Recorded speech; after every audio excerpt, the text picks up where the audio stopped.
Hey there, welcome to Bandit's Keep. I'm Daniel.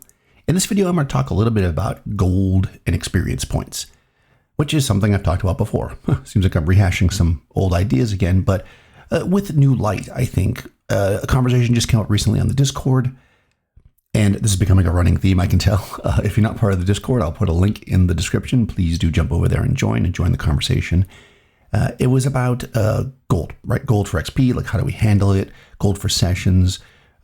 And what we can see, I fall into, I guess, more of an old school vibe. I'll put that up right away, where I like the idea of XP for gold more than the idea of XP for combat and more than milestone XP.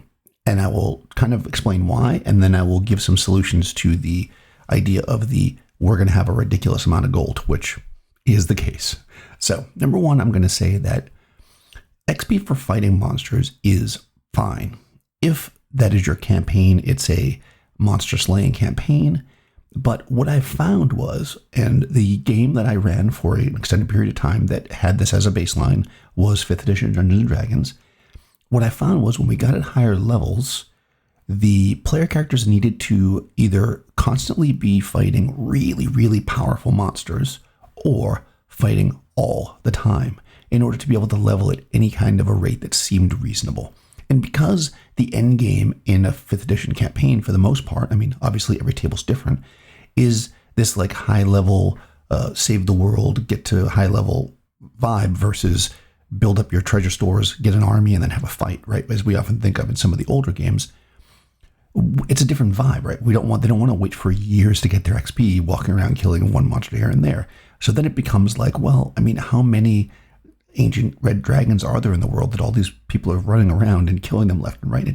And not that things need to be realistic, but it just became this thing where it's like, I just have to keep throwing, okay, well, today's adventure, we're going to play for 3 hours and it's going to be a single fight against a dragon so that you can gain some XP. Now, at low levels, it wasn't really a problem. So I switched to milestones, and milestones have a definite advantage at the higher levels because I think at that point, the characters have established a goal, right? The group has, right? They've ventured enough to get to 7th, 8th level. They've made enemies, they've made friends, they've kind of set up what they are, what they're doing in the world, what their plan is, right? So having milestones kind of works because you can look at their plans and say, okay, let's break this down into a milestone. Let's do it that way. But a lot of times the way I see milestones done, especially at low levels, is the milestone is just something that the DM makes up and is like, well, you've done enough. I want you to be a higher level because I feel like using these higher level monsters or whatever. And to me, that just seems weird. And I never want to be the main person that determines the flow of the campaign as the DM. I want the players to determine that. So by what they choose to do. And that's where XP for gold comes in. On its most basic level, XP for gold sets up the player characters to make decisions. They can risk fighting the one ancient red dragon that you're going to have in the campaign that will probably level them up a lot, right? Level up, meaning that if they're at a higher level, they'll shoot up a level. Or they can fight a bunch of orcs and make raids and do things like that. Little by little, collect gold. Maybe it's safer. Maybe they have an army and they use some of their gold to get more armies, to get more gold from the orcs, or whatever it might be.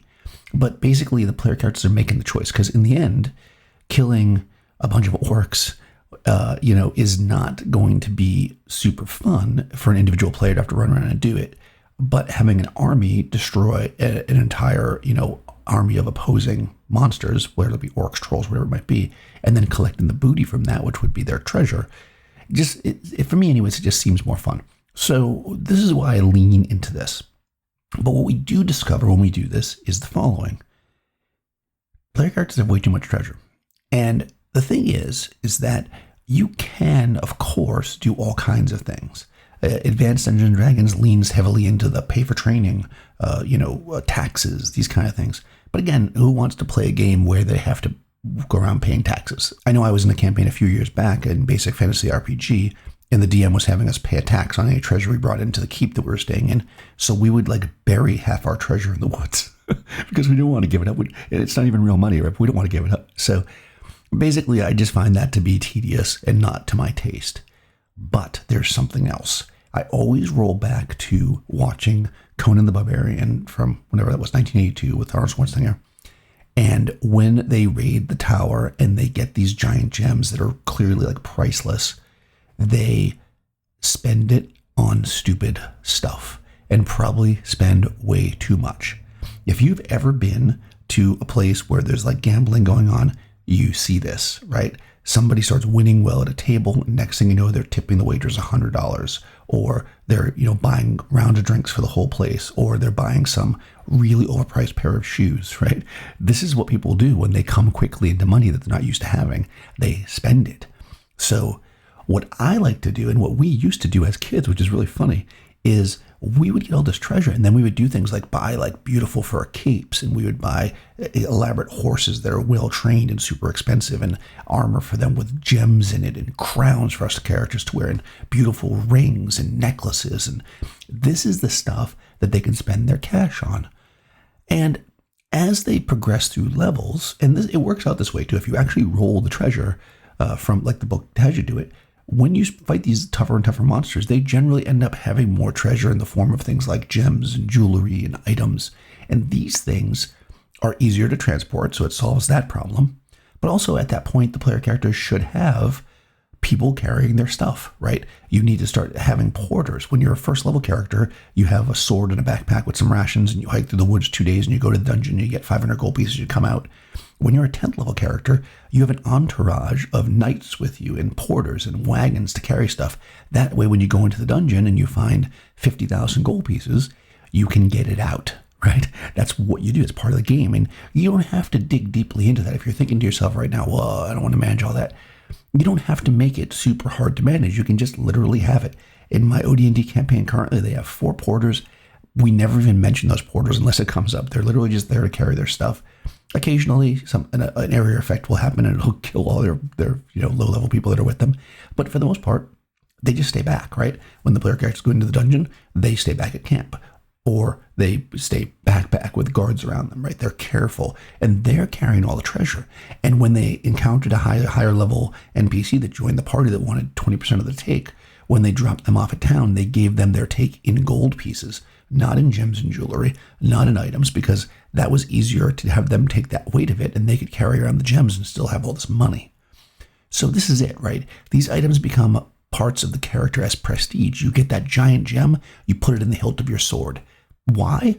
Because you have a giant gem and you're an adventurer, and why wouldn't you do that, right? That's why when you go into dungeons and you find this sword with a giant gem in the handle, that was some adventurer that got it from some other dungeon, right? This is how it is. We recycle. So, in anyways, this is kind of been my solution. I would love to know what you think. I think it's trying to change the economy, trying to change the way you do experience points can work. But I think if you just run the game the way it's written, and I'm talking about games like Original Dungeons & Dragons, Basic Expert, stuff like that. I'll put links in the description if you don't play those systems and you want to look into them. If you're playing those games the way they're written, let the player characters get lots and lots of gold. They're not going to be able to spend it all. There's nobody who's going to want that. Who would take it from them? They walk into some small village with a gem worth 500 gold pieces, but they want 2 weeks rations. Well, guess what? It costs that gem because that's all they got, and they need the food. That's just the way it is. They're not going to be able to be like, well, I'll cash it in for you and give you change. That's not happening. In any case, like I said, let me know what you guys do. Also, if you'd like to support the channel, you could join the Patreon. There'll be a link to that in the description below. As I mentioned at the beginning, join the Discord so you can just have a conversation. You don't have to be part of the Patreon for that. Subscribe to the channel, ring the bell, do all that goodness, and I'll talk to you soon.